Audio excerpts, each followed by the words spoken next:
Le Zohar de ce matin, Parashat Metzora, Patach Rabbi Yehuda, un des élèves de Rabbi Shimon Bar Yochai, disait, Etz Chaim hi la mahazikim ba, vetomchea mushar. La Torah est un arbre de vie à tout celui qui s'accroche à cet arbre. Vetomchea, et tout celui qui supporte. Ken, meushar sera heureux. Dit Rabbi Yehuda, Etz Chaim hi, de qui on parle de la Torah? La Torah, c'est un arbre de vie. Quand Adam Arishon était dans le jardin de Éden, il y avait 2 arbres exceptionnels. Il y avait des milliers d'arbres. Il lui a dit, mange de tous les arbres que tu veux. Mais il y a un arbre que je t'interdis, l'arbre de la sagesse. Mais on sait tous que juste à côté de l'arbre de la sagesse, il y avait Etz Haïm. Et la Torah nous dit un détail très important si vous faites attention. La Torah dit, Ve'etz Haïm betoch hagan. Il était dans le jardin. Et les autres arbres, ils étaient pas dans le jardin. Tous les arbres étaient dans le jardin. Qu'est-ce que la Torah voulait dire en nous disant le verset Ve'etz Haïm betoch hagan? Dit le Targum et dit Rashi l'Omen, le Etz Haïm était au centre du jardin. Ça veut dire que si tu prenais l'Etz Haïm de n'importe quel côté du jardin, c'était égal. Ça veut dire que c'était juste au milieu du jardin de Éden. Et le Chafetz Chaim, il disait, pourquoi c'est important de savoir ça? Quel est ce détail tellement important que le Etz Haïm était au milieu du jardin? Et nous, on ne parle pas de Etz Haïm. C'est comme si on l'avait passé. On parle d'Etz Da'at. On parle de l'arbre qu'il était interdit de le manger. Et Adam et Chava l'ont mangé. Okay? À la fin, Hachem dit, je ne veux pas qu'il touche au Etz Haïm. Jetez-le, mettez-le dehors du jardin. Mais pourquoi c'était important que le Etz Haïm betoch hagan? Dit le Chafetz Chaim. Une fois, il est passé par une pharmacie. Le pharmacien de la ville. Et il y avait plein de gens. Il est rentré dans la pharmacie et le pharmacien n'était pas religieux.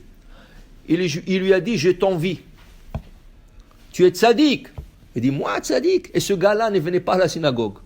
Et ce gars-là ne mettait pas le tfilim. Il dit, moi tzaddik. Vous me dites ça? Pourquoi vous me dites ça? Qu'est-ce qu'il y a? Pourquoi vous me dites ça? Il dit, regarde. Combien de mitzvot tu es en train de faire? Tu es en train de guérir tout le monde. Tu es en train de donner médicaments à tout le monde. Tu es en train d'aider tout le monde. Quel tzaddik? Tu es en train de sauver. On dit que tout celui qui sauve une âme. C'est comme si l'autre, ça lui rentrait dans le cœur. Il dit, mais Rabbi, mais je ne veux pas tefillim, je ne peux pas venir à la prière. Il dit, commence petit à petit, mets chez toi le tefillim. Commence à venir Shabbat au moins à la synagogue.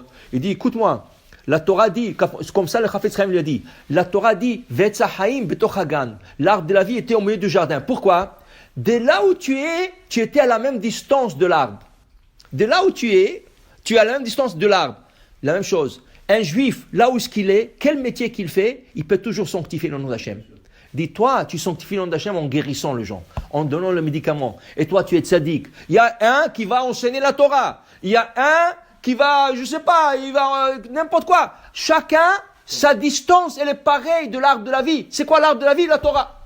Au centre. Tout le monde se retrouve au centre. Okay?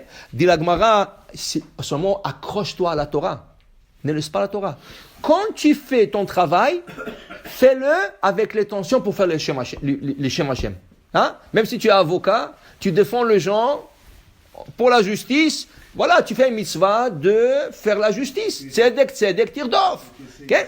Alors pour dire, voilà, Etz Chaïmi pourvu, dit Rabbi Yehuda, pourvu que tu t'accroches à cet arbre. Vetomchea, mais si tu supportes la Torah, tu peux rien faire.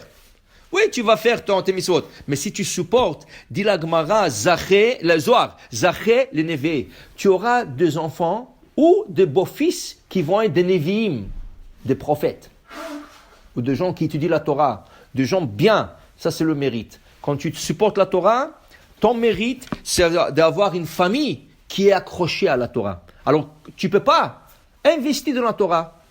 Supporte. Le kollel, le yeshiva, les gens qui sont pauvres, tu supportes et Hachem te supporte aussi. C'est quoi le meilleure chose que quand tu vois ta famille sont bien? Ils sont bien mariés, tes enfants sont bien mariés, ils sont dans la Torah, tes petits-enfants sont de la yeshiva, tout ça, tomcheya meushar. Voilà, il dit ici, al tikre meushar, ela merosho, inun tamchin loraita, merosho vatsofo. Dit le Rabbi Yehuda dans le Zohar, al tikra meushar, pas seulement tu seras heureux, tu peux être heureux un peu plus. Combien de joie tu auras Altikra meushar ela mirosho, de sa tête. Dit Rabbi Yehuda, mirosho, de la tête aux orteils, tu seras content. Chaque organe dans ton corps sera content. Tu seras parce qu'il y a quelqu'un qui est heureux, mais il a toujours des maux de tête. Il y a quelqu'un qui est heureux, que son pied lui fait mal toute la journée. Il y a quelqu'un qui est heureux, que sa main lui fait mal. Dis Rabbi Yehuda, si tu supportes la Torah, merosho adraglav, de la tête aux pieds, tu seras heureux. Tu n'auras pas mal, tu n'auras pas de maladie, tu n'auras rien du tout. Ça, c'est rien qu'en supportant la Torah. Baruch Adonai le'olam. Amen ve amen.